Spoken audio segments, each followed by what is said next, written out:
Buyer beware, this figure kind of sucks. Let's go ahead and check it out. So last week while I was shopping on GPS lot on eBay, I came across this listing they had up for the Shadowland Daredevil. I honestly haven't seen this figure before. I don't know if it's newer or I missed its initial release. And I had about 15 minutes to bid before the bid was up. So I wasn't able to do too much research. And I just pulled the trigger. It was about $70 after I won the auction, shipping and fees and everything. From the pictures, it looked really cool. So I was pretty excited to get my hands on it. And this is my initial reactions to it out of the box. And it looked okay. It felt all right in my hands. I don't know how to explain.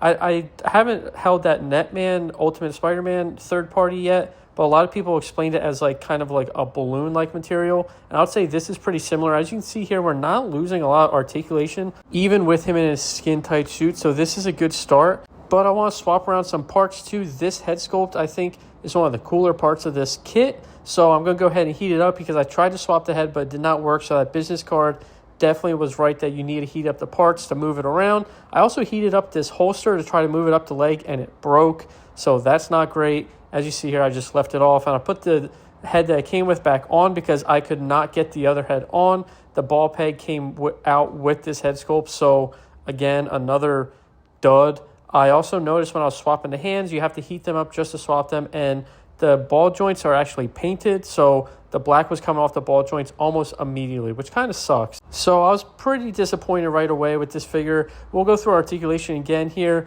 Best way I can explain is the joints don't feel loose, but they don't feel super tight either. It kind of feels like this material is kind of helping it. And I think Sir Dork said it in his Netman review as well, that just like latex material kind of helps the joints. This belt also rides up nonstop, which is also driving me crazy. So there's just a lot of flaws within this figure. It definitely isn't worth it for 60, 70. I would say even 30, 40 bucks. I feel like I'm going to have to make a lot of mods to this, just like that Miles Morales I did a while back. So I will definitely revisit this figure again someday. Maybe I'll put it on a new body, figure out how to fix the belts and the head sculpt. But for now, this guy's just going to go into the custom bin, and I will forget about it and regret my purchase. But hopefully this helped you guys avoid him.